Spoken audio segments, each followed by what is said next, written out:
Assalamualaikum warahmatullahi wabarakatuh. Selamat pagi, saya Suyani, Kepala SMA Negeri 2 Bontang, Kalimantan Timur. Saya menyambut baik program dari Dinas Pendidikan Provinsi Kalimantan Timur, yaitu Sekolah Dual Track. Saya juga bersyukur sekolah kami terpilih sebagai pilot project dalam pelaksanaan program ini. Keterampilan yang kami ambil dalam melaksanakan program ini ada 3, yaitu keterampilan tata boga, keterampilan tata rias, dan keterampilan desain grafis. Strategi yang kami lakukan dalam menjalankan program ini adalah kami menggandeng dunia usaha dan dunia industri dalam melaksanaannya. Tujuan kami adalah ketika anak-anak itu lulus dari program ini, maka mereka akan mempunyai keterampilan yang akan mendukung dalam kehidupannya. Jadi program ini sangat bagus karena mempunyai 2 keuntungan.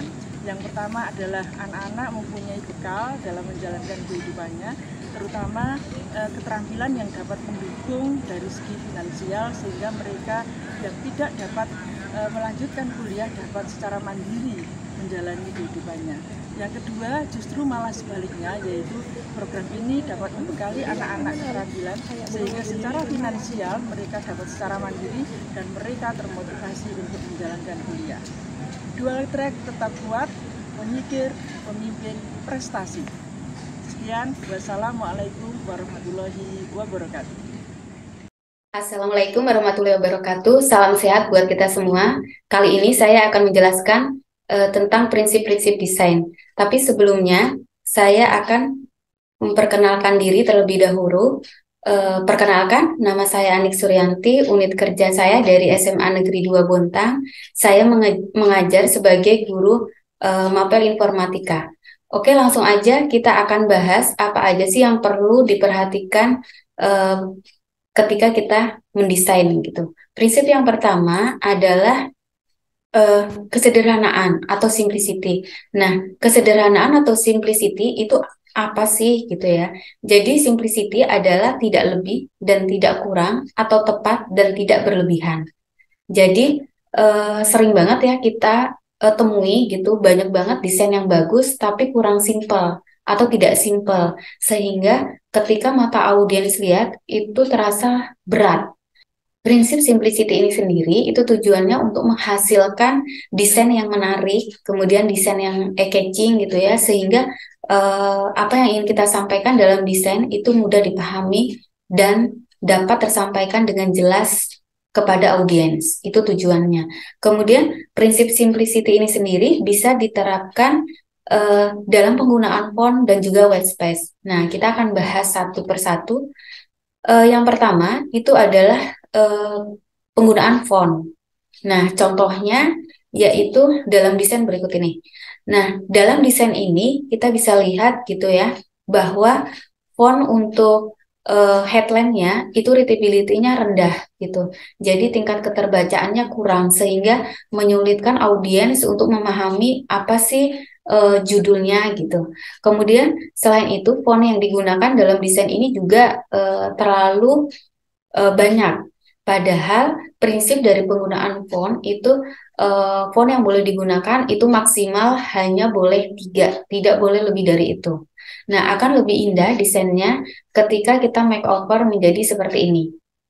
Jika memang tetap ingin menggunakan font display, sebaiknya dipilih font display yang readability-nya tinggi gitu, yang masih bisa dibaca oleh audiens. Kemudian font yang digunakan juga di sini tidak banyak, ini hanya ada 2 font aja. Nah, itu akan membantu audiens lebih mudah untuk memahami isi dari desainnya dan juga tidak berat ketika dilihat. Seperti itu. Selanjutnya, penggunaan white space. White space itu apa sih gitu ya? Jadi white space atau yang biasa disebut dengan negative space itu adalah ruang kosong yang memang sengaja dibiarkan kosong gitu. Jadi di area itu nantinya tidak ada tulisan maupun gambar. Contohnya adalah desain berikut ini. Nah, di sini white space-nya kurang gitu ya. Jadi terlihat terlalu full gitu. Akan lebih indah jika gambar wanitanya ini kita hilangkan. Nah, maka penerapan best practice itu lebih dapat gitu dibandingkan dengan desain yang sebelumnya, dan akan membuat mata itu lebih ringan untuk melihat desainnya. Nah, itu adalah prinsip simplicity dalam penggunaan font dan juga white space. Kemudian selanjutnya kita masuk ke prinsip yang kedua, yaitu prinsip kontras. Nah, kontras itu apa sih? Jadi kontras ini adalah perbedaan yang jelas antara tulisan dengan background. Tujuannya agar mudah dibaca. Kemudian penerapan kontras sendiri itu tujuannya juga untuk memperjelas hierarki. Kontras bisa kita temukan pada warna, bentuk, dan juga ukuran. Gitu. Kita akan bahas kontras pada warna. Nah, contohnya desain ini. Ini kontrasnya sangat rendah karena prinsipnya dari kontras itu kalau backgroundnya terang, sebaiknya teksnya gelap gitu ya. Kalau desainnya seperti ini sangat rendah karena backgroundnya udah terang, tetapi teksnya juga terang. Akan lebih indah ketika kita buat kontrasnya tinggi. Jadi warna backgroundnya itu terang, maka kita ambil teks yang lebih gelap. Nah, contohnya adalah seperti ini. Kemudian penerapan kontras ini juga dapat diterapkan pada ukuran. Nah, contohnya dalam desain ini. Nah, kalau kita buat ukuran yang berbeda antara headline dan body teksnya, itu audien akan lebih mudah. Oh, ternyata judulnya adalah Google Workspace for Education gitu. Kemudian headline-nya apa nih? Itu udah langsung kontrasnya dapat di ukuran antara ukuran headline-nya dan juga ukuran dari body text-nya seperti itu. Kemudian yang selanjutnya adalah prinsip keseimbangan atau balance. Nah, balance itu apa sih gitu ya? Jadi ketika kita membicarakan sebuah balance, maka diharapkan nanti ketika kita membuat desain itu ada keseimbangan antara tulisan, warna maupun gambar. Begitu juga dengan cara memadukannya, itu harus dipadukan dengan baik sehingga tidak muncul kesan berat sebelah gitu ya. Jadi balance itu dibagi menjadi dua, yaitu simetris dan asimetris. Contoh yang simetris ini desainnya dimulai dari rata tengah. Nah, contohnya yang berwarna kuning ini desainnya dimulai dari rata tengah. Dia akan menimbulkan kesan yang lebih formal. Nah, beda dengan asimetris, ini dimulai dari sisi kanan atau kiri atau nyerong. Jadi contohnya seperti desain ini, saya letakkan judulnya itu di sebelah kanan atas, maka gambarnya di sebelah kiri bawah. Begitu juga sebaliknya. Nah, ini prinsip balance itu bisa diterapkan dalam desain seperti ini. Kemudian yang selanjutnya, yang terakhir, itu ada prinsip kedekatan atau proximity. Nah, proximity ini apa sih gitu ya? Jadi, proximity ini adalah elemen yang berhubungan sebaiknya diletakkan berdekatan. Dan sebaliknya, jika elemen itu tidak berhubungan, maka kita letakkan berjauhan. Nah, contohnya dalam desain berikut ini. Ini ya contohnya. Nah, dalam desain ini proximity-nya kurang. Padahal di situ ada beberapa poin yang akan lebih indah itu jika kita pisah. Contohnya seperti ini. Ini akan lebih dapat proximity-nya. Jadi antara subtitle di bagian web address, kemudian open the attendance, kemudian open the link, itu dipisahkan dengan jarak. Nah, itu proximity-nya akan lebih main dibandingkan dengan desain yang sebelumnya. Jadi audiens akan lebih mudah memahami desain kita. Itu aja penjelasan dari saya tentang prinsip-prinsip desain. Sebagai closing, ini ada quotes ya.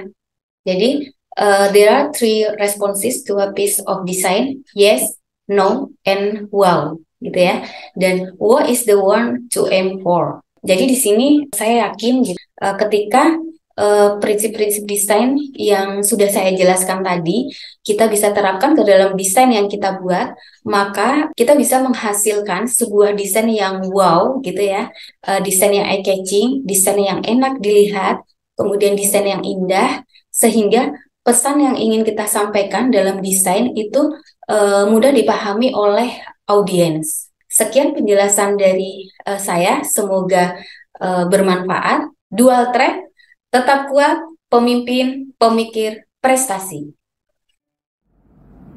Assalamualaikum warahmatullahi wabarakatuh. Salam sehat buat kita semua. Perkenalkan, nama saya Anik Suryanti. Saya berasal dari SMA Negeri 2 Bontang. Pada pertemuan kali ini, saya akan menjelaskan bagaimana cara membuat desain promosi produk menggunakan CorelDRAW. Oke, kita langsung aja ya praktekkan langkah-langkahnya seperti apa. Step 1, kita buka dulu aplikasi Corelnya. Klik Get Start. Kemudian pilih tombol New Document. Nah, di sini muncul kotak dialog untuk pemberian nama file desain kita itu apa. Kemudian untuk mengatur ukuran dari layoutnya, gitu ya.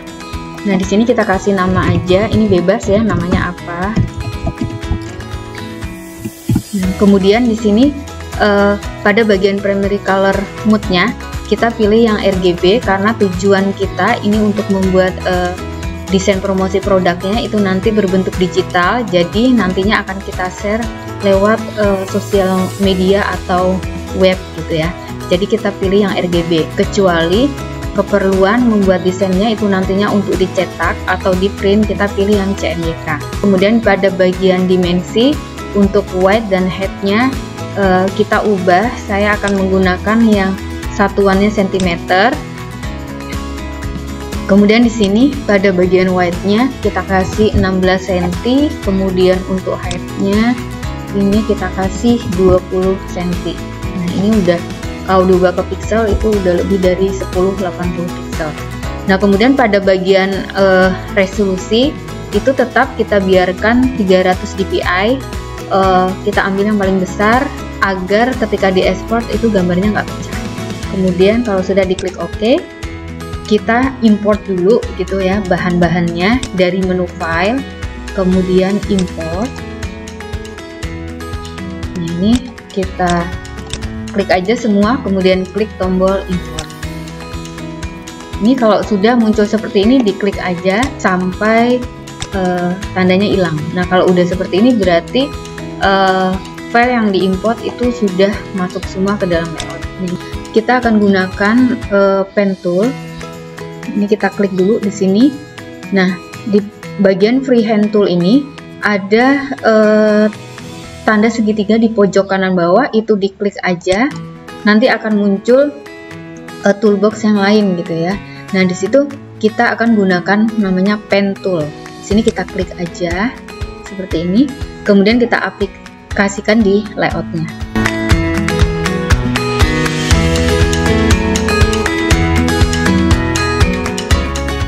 Nah, ini kita beri warna, tuh ya. Kita kasih warna merah. Karena kita tidak butuh garis tepinya, maka kita hilangkan outline-nya. Itu pastikan terpilih, terseleksi, gitu ya. Kemudian kita pilih di bagian sini, di bagian toolbarnya itu ada icon outline white. Nah, di sini kita pilih yang none. Kemudian kita copy lagi objeknya.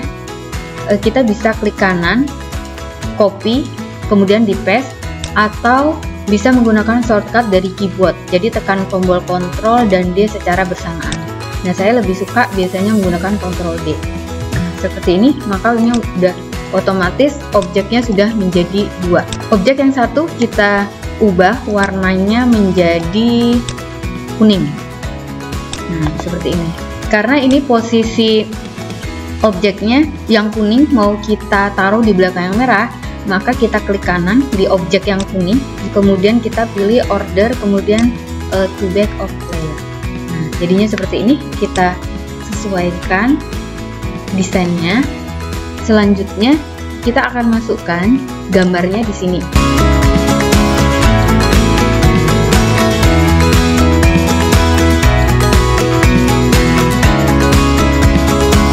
karena gambarnya ini melebihi dari layoutnya, ini kita bisa lakukan crop ya, kita potong bagian yang tidak digunakan lagi menggunakan crop tool. Nih crop, kita crop di sini.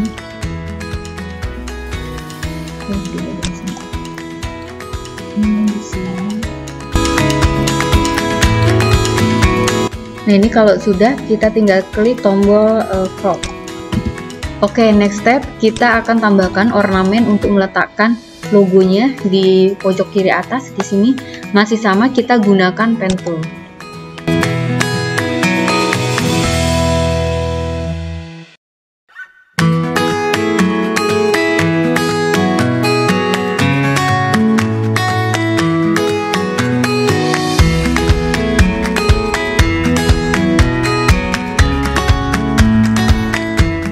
Biar warnanya kontras, kita ubah menjadi putih. Karena tipe filenya adalah PNG, jadi kita ubah warnanya itu dari menu effect, kemudian adjust, kemudian pilih replace color.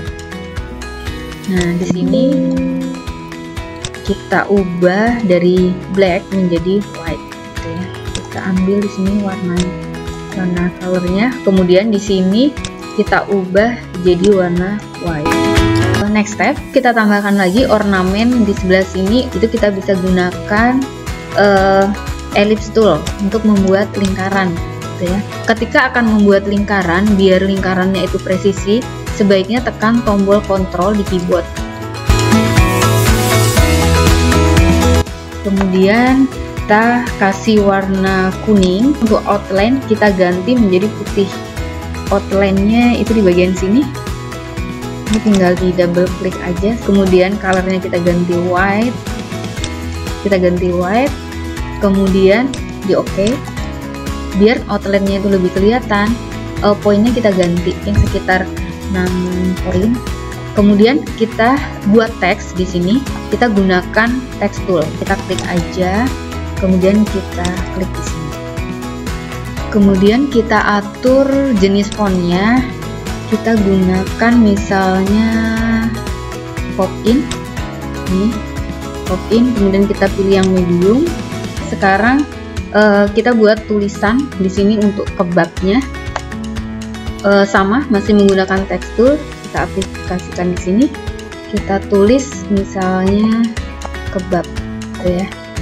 Kemudian font stylenya ini kita ubah, kita gunakan ini font Jack.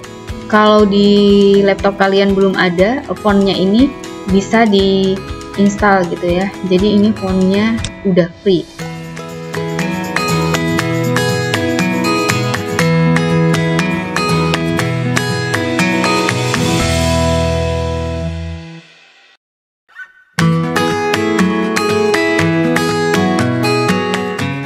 Kemudian kita tambahkan lagi ornamen kotak di bawah sini menggunakan rectangle tool.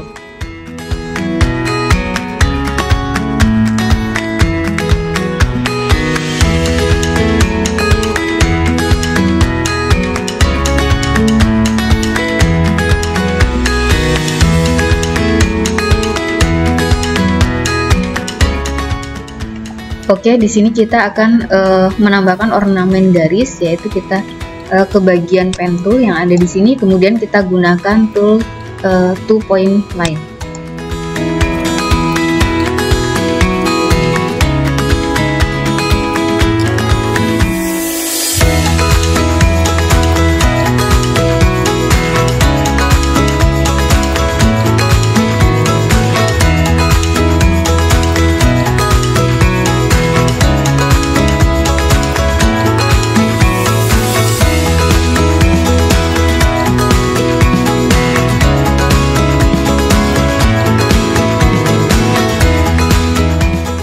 Nah, ini kita tambahkan lagi ornamen di sini.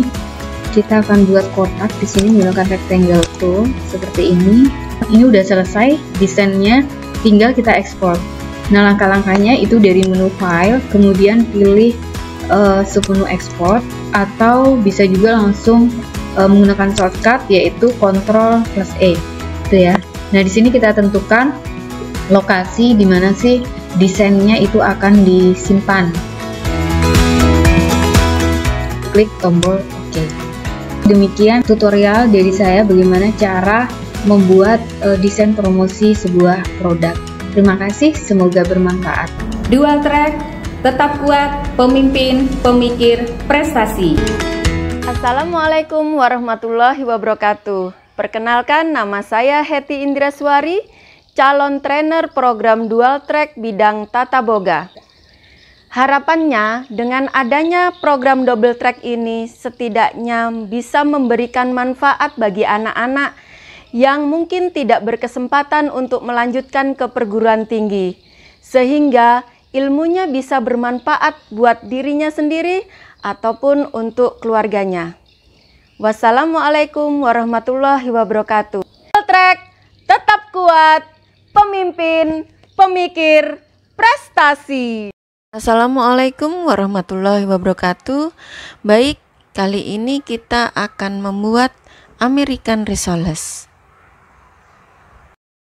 Bahan-bahannya adalah tepung, susu full cream, telur, garam, dan kaldu bubuk.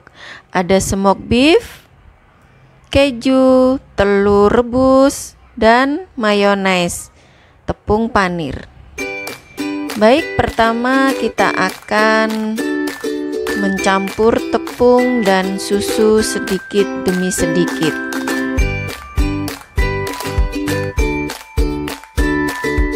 Masukkan telur, garam, dan kaldu bubuk.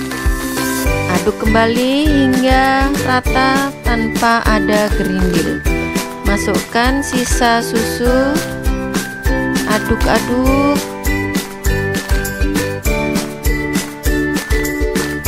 Masukkan susu hingga habis.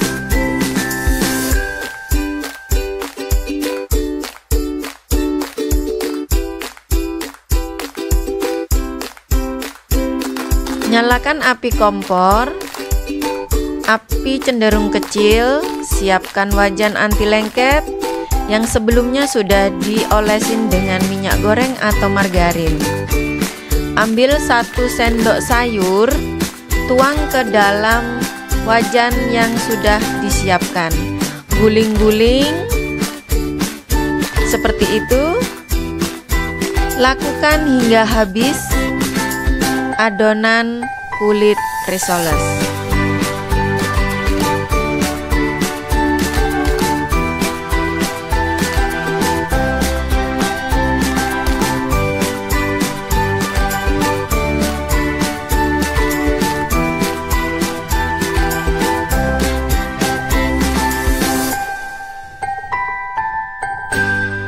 Siapkan bahan pencelup. Ambil 1 lembar kulit risoles, jangan sampai kebalik antara atas dan bawah. Kita pipihkan di tatakan, kemudian di sini ada smoked beef, keju, telur yang sudah dipotong, dan mayones. Tuang sekitar setengah sendok makan mayones.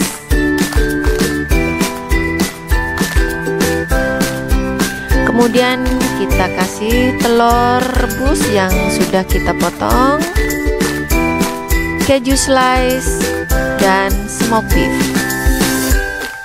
Kemudian langsung kita lipat seperti melipat amplop.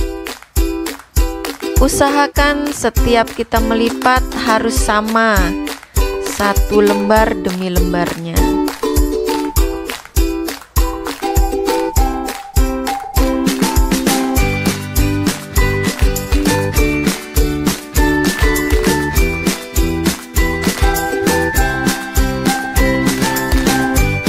Setelah selesai pengisian kulit risoles, maka kita lakukan untuk pencelupan di tepung basah. Setelah kita celupkan di tepung basah, kita gulingkan ke tepung panir.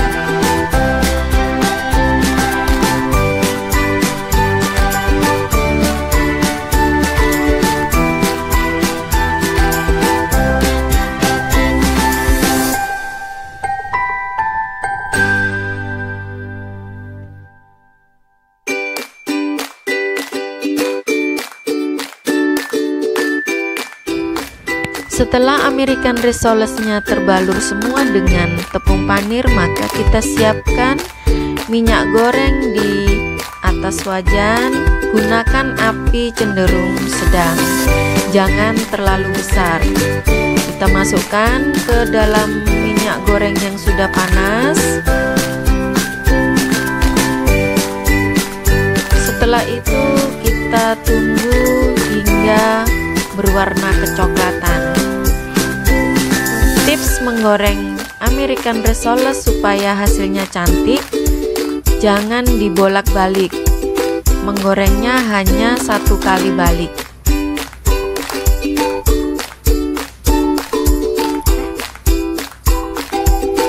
Setelah berwarna kuning keemasan atau sudah coklat, kita angkat dan tiriskan.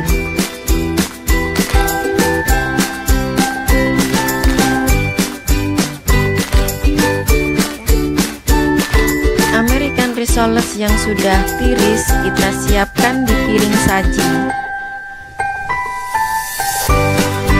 Tara, American Rissoles siap dinikmati.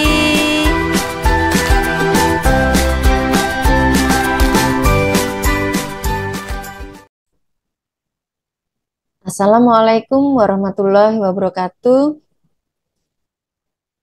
Pada kesempatan kali ini saya akan menjelaskan frozen food kekinian yang cocok untuk usaha kuliner. Tapi sebenarnya fokusnya pada pembuatan ide-idenya ya, bukan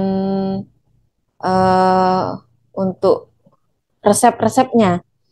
Jadi saya akan menjelaskan beberapa hal yang lagi tren saat ini usaha frozen food. Frozen food yang kekinian itu sebenarnya kita mengambil dari usaha yang sudah ada. Misalnya contoh American Rissoles. Sebenarnya Rissoles yang sudah ada, cuman kita tinggal menambahkan nama, misalnya kayak nama negara gitu. Jadi terbacanya, image-nya itu bisa mempengaruhi dengan adanya nama yang bisa jadi kekinian. Frozen food sendiri sebenarnya waktu pandemi itu menjadi tren pemasaran yang luar biasa diminati karena pada dasarnya orang ketika ada pandemi itu pengennya hanya di rumah dan mereka bisa stok makanan di rumah. Ketika mereka membutuhkan suatu saat bisa langsung diolah. Nah, ini contoh American Rissoles. Kombinasi-kombinasi kenapa kita sebut American? Ya, di sini ada kita masukkan bahan yang setidaknya tidak tradisional. Seperti kayak smoked beef, mayones, keju. Nah, itu menjadi dasar kenapa ada varian isian. Selain American Rissoles, kita coba kombinasi dengan coklat karena pada dasarnya generasi milenial itu makan coklat itu menjadi habit yang tersendiri gitu. Akhirnya kita mencoba untuk mengkombinasi risol yang isian coklat. Ketika kita memberi nama risol coklat, image kita juga risolnya itu jadi kekinian gitu. Nah, ini kalau orang yang menyukai pedas, kita kombinasikan dengan saus pedas. Ketika kita memberikan judul risol hot mayo, di dalamnya juga hampir sama dengan American Rissoles, tapi Ketika kita tambahin kombinasi rasa, ada pedas, kita kasih nama dengan pakai bahasa Inggris misalnya, itu juga bisa menjadi alternatif bahwasanya judul nama makanan itu akan menambah kombinasi rasa. Terus ada lagi yang namanya shrimp roll. Shrimp roll ini kan bahasa Inggris juga ya. Ketika kita memakai bahasa Inggris tanpa mengindahkan nama yang jelek, maka ini sebenarnya kan hampir sama dengan udang gulung gitu ya. Tapi karena kita memberikan nama shrimp roll, maka ini bisa jadi ide untuk kita tambahkan ke daftar list makanan frozen. Ada ekado. Sebenarnya ekado ini kan hanya artian udang dengan bahan ditambahin telur dan kulit tahu. Maka kita sebut ekado. Ini memang berasal dari Jepang. Tapi kita bawa ke Indonesia, kita kombinasikan dengan hasil alam sendiri, bisa dari udang ya. Udang kita campur dengan ayam, kita kasih telur rebus, karena ini ciri khasnya ekado itu ada telur puyuh rebusnya. Kemudian ebi furai. Sebenarnya ini juga seperti udang balut tepung atau udang crispy, tapi kita masukkan dengan nama furai. Furai ini ya juga berasal dari Jepang gitu. Jadi bisa dibilang ebi furai. Ebi kan pasti juga udang segar yang dikupas dan dibalur. Tapi ketika kita memberi nama ebi furai, itu bisa kita coba untuk dijadikan makanan pendamping atau makanan-makanan yang tidak berat di kafe-kafe atau di restoran. Nah, ini dimsum. Dimsum mungkin sudah agak lama, tapi dimsum sampai saat ini menjadi favorit makanan kafe, makanan anak-anak milenial ya. Itu pun juga dimsum tidak terpaku dengan udang aja, tapi bisa kita variankan dari ikan supaya generasi milenial itu juga menyukai ikan. Nah, dari sini bisa menjadikan referensi beberapa olahan frozen kekinian dengan varian-varian yang sudah kita berikan variasinya. Terima kasih. Wassalamualaikum warahmatullahi wabarakatuh. Assalamualaikum warahmatullahi wabarakatuh. Nama saya Desti Ringgayanti. Saya merupakan calon trainer dari SMA Negeri 2 Bontang di bidang kecantikan. Kali ini saya akan membahas sebuah materi yang saya rasa penting untuk diketahui para siswa, yaitu tentang pengenalan produk. Oke, untuk materi kali ini saya akan membahas tentang pengetahuan produk, karena semakin kesini produk kosmetik itu semakin bermacam-macam. 5 tahun ke belakang mungkin produk kosmetik yang diakui untuk para profesional makeup artist itu adalah produk-produk high-end yang berasal dari luar negeri, which is yang harganya itu luar biasa ya. Tapi untuk sekarang ini banyak sekali produk-produk lokal, produk-produk dari Indonesia yang kualitasnya luar biasa baik. Jadi penting sekali kita harus punya pengetahuan tentang produk untuk memilih produk mana yang bisa menghasilkan hasil yang terbaik tapi dengan harga yang terjangkau.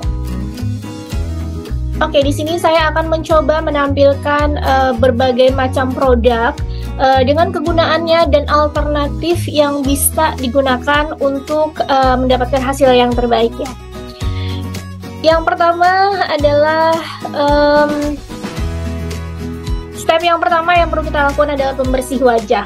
Nah, untuk membersihkan wajah biasanya supaya praktis kita menggunakan produk yang gampang kita bawa dan tidak membuat wajah itu menjadi berminyak. Yaitu yang sering kita gunakan adalah tisu wajah seperti yang kita lihat di sini. Ada juga micellar water. Di sini banyak sekali jenis micellar water ya. Tapi yang akan kita gunakan adalah yang bukan mengandung minyak. Jadi yang kita lihat di sini ada satu produk yang di atasnya ada 2 fase, yang atasnya itu merupakan minyak. Ini tidak saya sarankan untuk membersihkan wajah pada step sebelum makeup karena ini akan membuat wajah kita berminyak. Tapi micellar water seperti ini akan sangat disarankan untuk menghapus makeup yang telah digunakan. Selanjutnya adalah tahap penggunaan pelembab.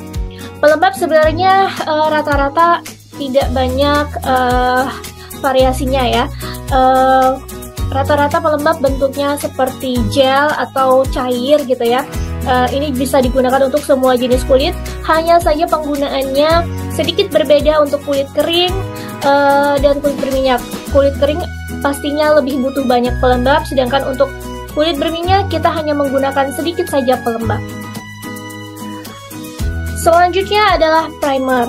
Nah, primer yang kita kenal adalah dari dulu itu biasanya adalah primer yang bentuknya krim atau gel ya. Tapi sekarang ternyata ada primer yang bentuknya cair seperti yang kita lihat di atas ini. Ini adalah produk Indonesia, ini dari Studio Tropik. Ini adalah primer yang bentuknya cair, jadi pengaplikasiannya hanya perlu disemprot saja ke wajah dan kita tunggu sampai meresap.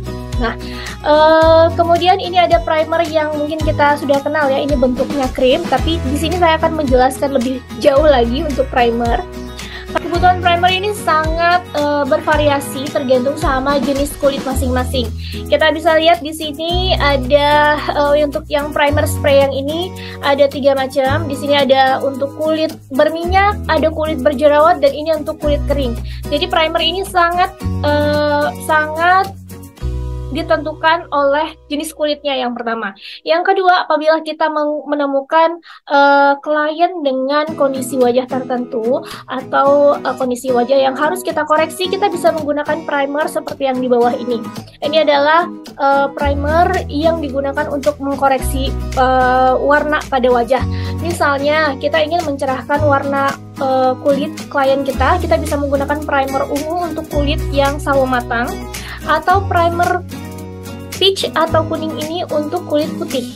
Nah, kalau kita menemukan klien yang kondisi kulitnya kemerahan, bisa jadi karena iritasi atau misalnya karena skincare, biasanya skincare tertentu membuat kulit wajah itu menjadi sangat tipis dan kemerahan. Ini kita bisa gunakan primer hijau untuk mengatasi kemerahan itu. Nah, yang terakhir ini ada primer matte. Untuk saya pribadi, primer matte ini biasanya saya gunakan untuk semua klien, khusus untuk area-area tertentu yang gampang berminyak. Nah, untuk klien yang punya kulit berminyak, saya akan campurkan primer ini dengan primer lain yang sifatnya melembabkan ya. Selanjutnya adalah color corrector dan concealer. Ini kurang lebih sama seperti primer yang saya jelaskan tadi. Di sini ada beberapa warna concealer, warna color corrector ya. Di sini yang dominan yang bisa kita lihat ini adalah hijau, kemudian orange, peach, dan ini pink. Nah, untuk yang hijau seperti saya jelaskan tadi, hijau ini adalah warna untuk mengkoreksi kemerahan. Biasanya jerawat yang memiliki jerawat aktif yang warna merah, kita koreksi dengan menggunakan korektor warna hijau. Nah, untuk orange, peach, dan strawberry ini sebenarnya fungsinya sama untuk mengkoreksi warna gelap pada kulit, tapi ini disesuaikan dengan warna kulitnya masing-masing. Kalau misalnya warna kulitnya lebih cerah, kita menggunakan warna yang lebih cerah. Semakin gelap, kita menggunakan warna orange untuk mengkoreksi warnanya. Misalnya flek pada wajah atau misalnya kantung mata yang menghitam, ini kita gunakan warna orange untuk mengkoreksi. Sebenarnya untuk klien tertentu, misalnya klien yang pada case-nya wedding, which is makeupnya mungkin sedikit lebih tebal, kita tidak terlalu menggunakan si color correction ini karena biasanya foundation yang kita gunakan itu adalah foundation yang full coverage. Jadi misalnya kemerahan atau discoloration itu semua bisa tertutupi hanya dengan foundation saja. Nah, selanjutnya adalah concealer. Concealer ini erat kaitannya dengan color corrector karena setelah kita koreksi warna atau discoloration pada wajah, kita akan tutupi lagi dengan concealer. Ini untuk mengembalikan warna kulit menjadi kurang lebih sama dengan warna kulit yang lainnya yang tidak kita koreksi ya. Selanjutnya adalah foundation. Saya rasa ini cukup familiar ya. Jenis foundation ada foundation cair seperti yang kita lihat di gambar atas. Kemudian ada foundation cream. Ini biasanya digunakan untuk campuran atau untuk menutupi area-area tertentu atau untuk menjaga area tertentu untuk tetap makeupnya tidak gampang luntur ya. Mungkin ini nanti bisa lebih dibahas lebih jelas pada saat video praktek. Selanjutnya adalah foundation mix. Nah, foundation mix ini sebenarnya merupakan gabungan antara foundation cair dan foundation padat untuk mendapatkan konsistensi yang kita inginkan. Jadi dari foundation ini kita menginginkan coverage yang tinggi misalnya. Kemudian dari foundation cairnya kita menginginkan hasil yang lebih halus gitu ya. Jadinya kita biasa menggabungkan kedua foundation ini untuk mendapatkan foundation dengan konsistensi yang kita inginkan. Nah, tapi dengan berkembangnya produk ya sekarang, ini saya bisa kasih contoh produk satu produk yang konsistensinya mirip dengan foundation mixing. Jadi kita tidak perlu lagi mencampur antara foundation padat sama cair. Kita tinggal menggunakan satu foundation ini saja, konsistensinya sudah cukup baik, coveragenya sudah cukup baik, daya tahannya sudah cukup baik. Ini salah satu contohnya adalah L'Oreal Infallible ya. Jadi produk ini tidak perlu kita mix lagi dengan produk-produk yang lainnya. Selanjutnya adalah bedak tabur. Fungsi bedak tabur sebenarnya sama aja ya. Fungsinya untuk mengikat foundation atau membuat makeup menjadi lebih menyatu gitu ya. Jadi mengeringkan si foundation tadi yang sudah kita aplikasikan. Nah, hanya saja memang ada sedikit perbedaan nih. Biasanya ada bedak tabur yang mengandung pelembab. Contohnya Ultima itu rekomen untuk kulit yang kering. Kemudian bedak tabur yang teksturnya padat, misalnya makeover atau yang seperti yang kita lihat di layar ini adalah Channel. Ini teksturnya sangat matte. Ini recommended untuk kulit yang berminyak. Tapi karena Channel ini harganya luar biasa mahal ya. Jadi ini biasanya kita pakai untuk special case aja atau special occasion aja, yaitu biasanya dipakai untuk makeup wedding. Selanjutnya setelah aplikasi bedak tabur, kita akan menggunakan bedak padat. Bedak padat ini fungsinya untuk membuat complexion menjadi lebih halus. Jadi dia menghaluskan tekstur pada wajah. Biasanya setelah aplikasi bedak tabur, kulit akan sedikit menjadi lebih kering gitu ya. Nah, itu bisa kita haluskan lagi dengan menggunakan bedak padat ini. Bedak padat ini merupakan campuran yang kita gunakan adalah two-way cake atau campuran foundation dan bedak ya, karena ada bedak padat yang hanya merupakan bedak tabur yang dipadatkan. Itu fungsinya nanti tidak akan sama hasilnya dengan kita menggunakan bedak padat yang ada kandungan foundationnya. Nah, selanjutnya yang ingin saya bahas adalah produk alis. Ini juga sekarang bermacam-macam sekali produk alis yang beredar di pasaran ya. Dulu mungkin yang dikenal adalah pensil alis. Ini pensil alis Viva, Viva Forever ya. Memang dikenal sama semua kalangan. Kemudian muncullah di tahun 2014 ini si brow pomade. Yang ini merek Anastasia. Banyak sekali merek-merek yang lain sekarang ya. Ini fungsinya untuk membuat alis menjadi lebih tahan lama dan waterproof. Nah, setelah muncul brow pomade seperti ini, muncul lagi brow spidol seperti ini. Bentuknya spidol ini untuk menggambar bulu alis satu persatu ya. Ini semua menurut saya tergantung sama kebutuhan sih. Kalau misalnya untuk makeup party atau makeup untuk performance nari atau misalnya fashion show, saya rasa cukup di sini di pensil alis saja sudah cukup. Cuma kalau misalnya kita bermain di makeup yang butuh detail, misalnya makeup wedding, ini semua produk ini akan kita gunakan. Bahkan ada lagi mungkin produk yang kita gunakan yaitu brow wax atau wax untuk alis, atau bisa diganti dengan brow soap ya. Itu untuk membuat alisnya menjadi lebih detail lagi, bergaris satu demi satu ya. Selanjutnya adalah eyeshadow. Eyeshadow ini saya rasa tidak perlu saya bahas panjang-panjang ya, karena dalam satu palet ini biasanya sudah lengkap, sudah cukup lengkap. Ada eyeshadow matte dan eyeshadow shimmer. Nah, untuk eyeshadow matte fungsinya lebih ke membentuk dimensi mata dan membuat gradasi mata. Jadi bermain warnanya ada di eyeshadow matte. Kemudian eyeshadow shimmer ini lebih kepada untuk menambahkan aksen atau menaikkan, menonjolkan bagian mata. Misalnya kita ingin membuat kelopaknya menjadi lebih bulat dan besar, biasanya shimmernya kita pakai di tengah mata saja gitu ya. Untuk makeup wedding biasanya shimmer ini tidak cukup ya. Biasanya supaya kesannya lebih mewah, ini kita tambahkan glitter. Glitter ini macam-macam, ada yang bentuknya cair seperti yang kita lihat di layar, ada juga yang bentuknya bubuk. Untuk bubuk ini kita harus gunakan lem lagi untuk menempelkannya. Kalau untuk yang cair ini tinggal diaplikasikan saja ya. Selanjutnya adalah blush on. Nah, blush on ini sebenarnya sekarang juga bermacam-macam ya. Yang kita kenal mungkin adalah blush on powder seperti yang di atas ini. Tapi sekarang banyak juga blush on cream dan blush on cair. Nah, tujuan dari penggunaan blush on cream dan blush on cair ini adalah agar warna blush on ini menjadi lebih tahan lama.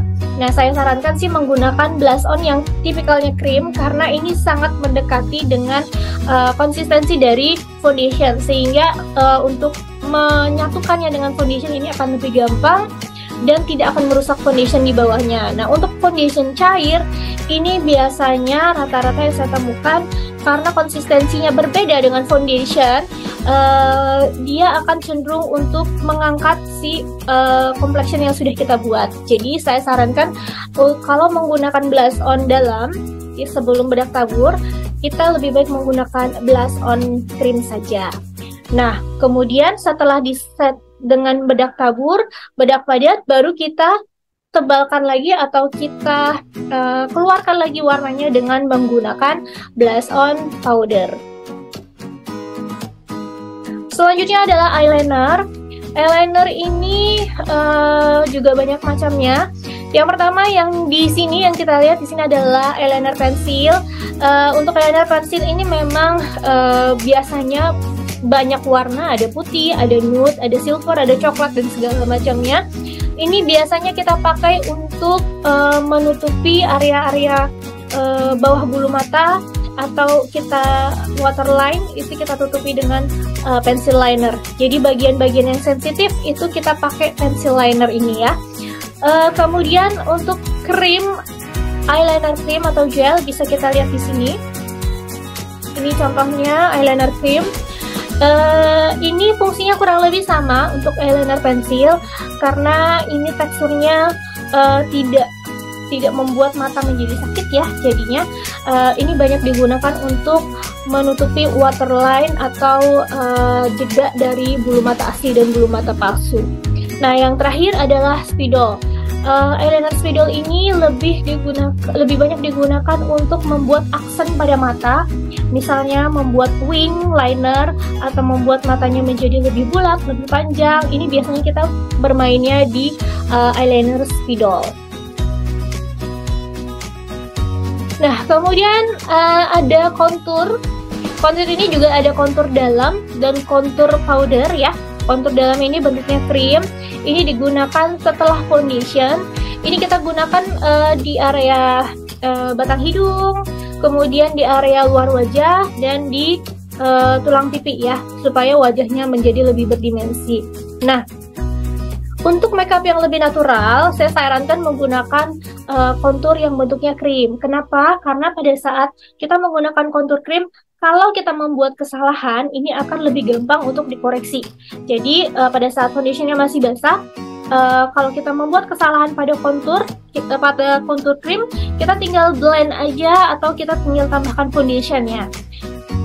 Penggunaannya sendiri juga berbeda ya. Untuk kontur krim ini kita gunakan sebelum penggunaan bedak tabur, sedangkan kontur powder ini digunakan setelah complexionnya jadi, setelah bedak tabur dan bedak padat ya. Jadi ini lebih ke untuk mempertegas kontur yang sudah kita buat dengan kontur krim.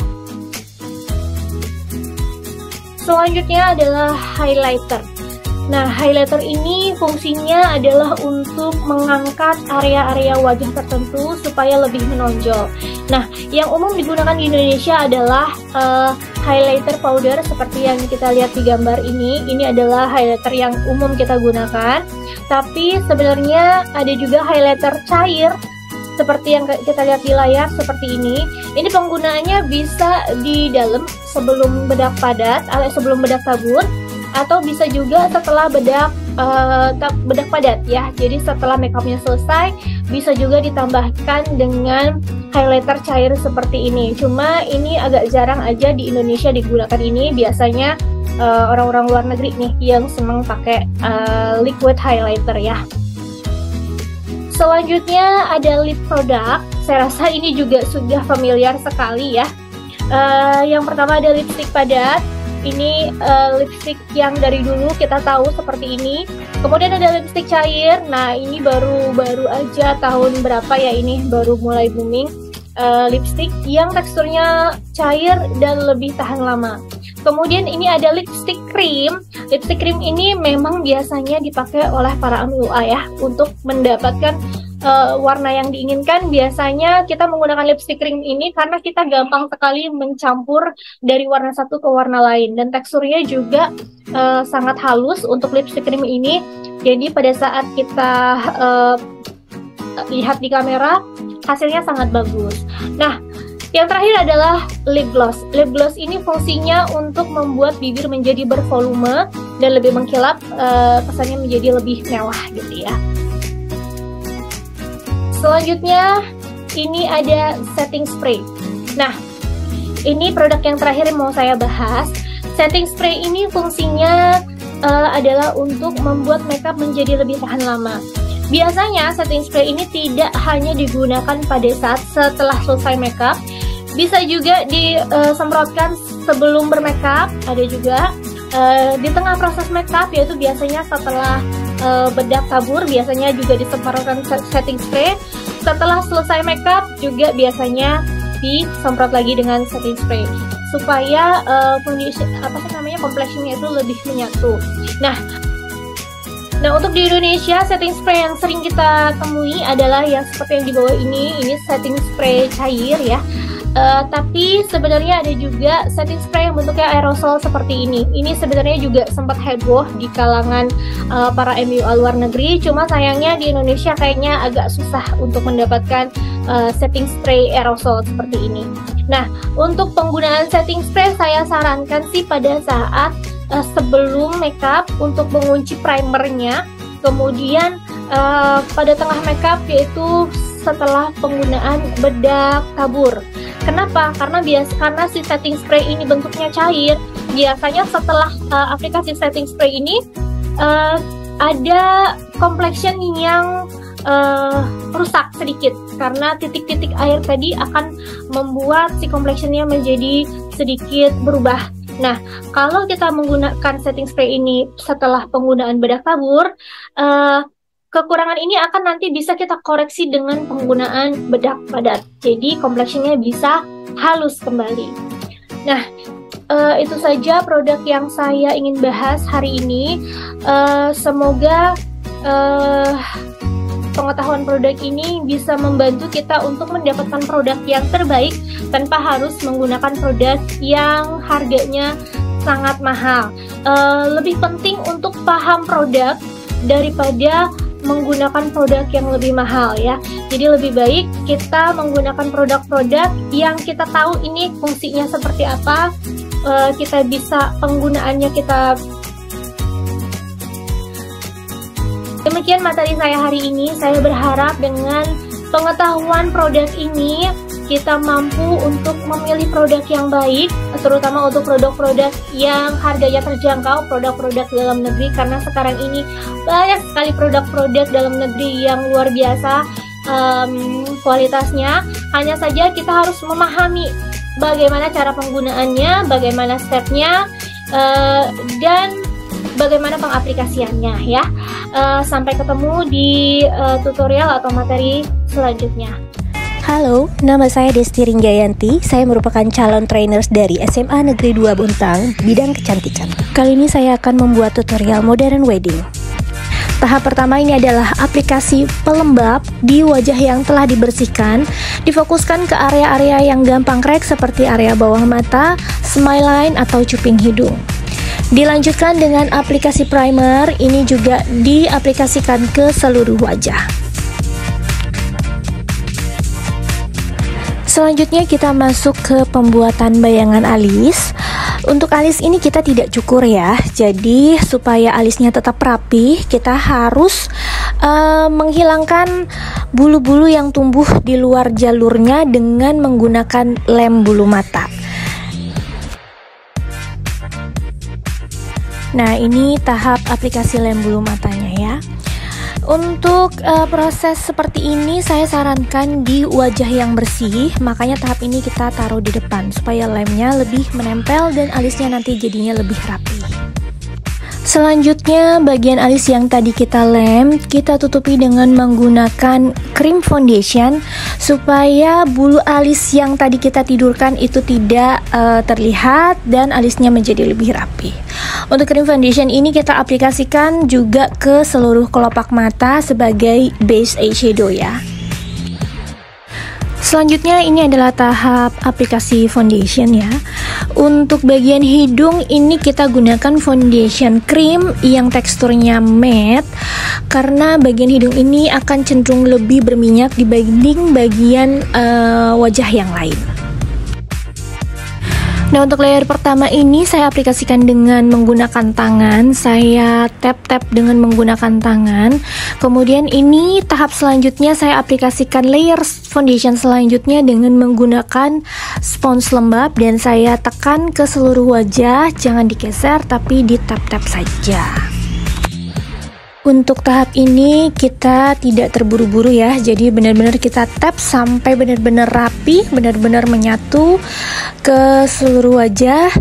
Dan karena model saya ini menggunakan hairdo, jadi bagian lehernya jangan lupa diberikan juga foundation supaya tidak belang ya.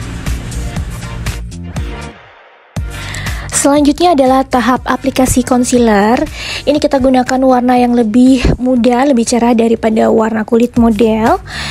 Dan ini kita aplikasikan di area-area yang akan kita tonjolkan, yaitu area diamond di wajah, daerah bawah mata, daerah dagu, hidung, dan sedikit di bagian dahi. Selanjutnya ini aplikasi kontur untuk bagian hidung. Saya menggunakan kontur krim dan spons segi 4 untuk membantu membuat bayangan hidung. Ini saya baurkan menuju ke area mata ya. Jadi ada gradasi ke eyeshadow nantinya. Selanjutnya untuk kontur bagian wajah, saya menggunakan kontur krim yang sama. Ini saya gunakan spons yang sama, spons segi 4 yang tadi, tapi langsung saya baurkan dengan menggunakan spons sisa foundation. Nah, ini di bagian pipi saya berikan bayangan supaya kesannya lebih tirus, dan di bagian dagu supaya dagunya lebih tajam. Supaya blush on-nya lebih awet, ini kita gunakan juga blush on cream, dan ini kita baurkan dengan kontur pipi yang tadi telah kita buat supaya bentuknya lebih samar dan lebih menyatu. Nah, sebelum kita aplikasikan bedak tabur, kita pastikan dulu area-area yang gampang krek itu sudah halus dan sudah rata, baru kita aplikasikan bedak tabur. Di tahap ini kita harus pastikan complexion kita benar-benar kering ya. Setelah itu kita aplikasikan setting spray supaya makeupnya lebih awet. Oke, kita sudah masuk ke area mata. Di sini karena saya ingin membuat matanya lebih dramatis, saya menggunakan bantuan tape untuk aplikasi eyeshadow-nya. Di sini saya menggunakan warna coklat muda sebagai warna transisi. Selanjutnya agar matanya lebih dalam, ini saya aplikasikan warna coklat gelap untuk di bagian luar matanya. Nah, karena bayangan eyeshadow-nya sudah terlihat, tape-nya saya lepas dan lanjut saya aplikasikan eyeliner sebagai panduan untuk menempelkan bulu mata. Nah, di tahap ini adalah aplikasi lem bulu mata. Ini diaplikasikannya sesuai garis eyeliner yang tadi kita buat. Selanjutnya baru kita bisa tempelkan bulu mata, tapi kita harus pastikan bahwa lemnya setengah kering, minimal setengah kering, supaya bulu matanya bisa menempel dengan baik. Di tahap ini bulu mata palsu yang saya tempelkan saya naikkan ke atas hingga bulu mata asli si model terlihat. Lalu saya aplikasikan lem bulu mata di bagian bulu mata asli si model. Selanjutnya bulu mata aslinya kita tempelkan ke bulu mata palsunya supaya lebih menyatu dan terlihat lebih rapih. Nah, ini adalah tahap aplikasi eyeliner untuk menutupi bagian kulit yang masih terlihat. Jadi di sini menggunakan eyeliner yang berbentuk pensil dan teksturnya lembut. Selanjutnya ini adalah tahap aplikasi bedak padat. Karena tadi kita sempat semprot setting spray, kemungkinan ada bagian makeup kita yang rusak. Jadi kita haluskan lagi dengan menggunakan bedak padat. Di sini setelah aplikasi bedak padat ini makeup akan terlihat lebih halus dan lebih rata ya. Selanjutnya ini adalah tahap pemberian contour powder untuk mempertegas lagi dimensi wajah dan mempertegas kontur yang telah kita buat di awal.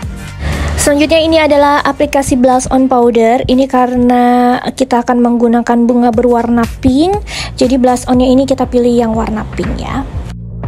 Dan karena bulu mata sudah terpasang, kita revise lagi untuk eyeshadow-nya. Kita tambahkan atau kita baurkan lagi, dan ini adalah saya tahap pemberian shimmer di bagian mata. Selanjutnya kita pertegas lagi bagian mata dengan menggunakan eyeliner sekaligus untuk menutupi bagian-bagian yang masih terlihat atau bagian-bagian bulu mata yang masih kotor, kita tutupi dengan eyeliner. Ini adalah tahap pemberian eyeshadow untuk bawah mata, dilanjutkan dengan pemberian eyeshadow stick supaya matanya lebih terlihat menonjol ya. Karena ini matanya kecil, jadi kita bikin lebih bulat dan lebih besar. Selanjutnya ini adalah tahap preparasi untuk pembuatan alis. Saya menggunakan wax, lalu saya timpa dengan menggunakan bedak padat. Lalu saya aplikasikan brow pomade atau gel alis agar alisnya lebih tahan lama. Nah, kalau kita membuat kesalahan, kita bisa koreksi dengan menggunakan cream foundation yang kita gunakan di awal tadi ya. Ini adalah tahap akhir, modelnya sudah ganti baju dan sudah di hairdo. Dan untuk memperbesar bentuk bibirnya, saya tidak menggunakan lip liner, tapi saya menggunakan lipstick berwarna coklat gelap untuk membentuk bibirnya. Selanjutnya saya isi dengan lipstick yang sesuai tema, yaitu warna pink. Nah, setelah ini saya aplikasikan lip gloss, tapi sayangnya tidak terekam ya. Ini supaya tampilannya lebih segar dan lebih cantik. Nah, ini dia hasilnya. Terima kasih sudah menonton. Sampai ketemu di video tutorial selanjutnya.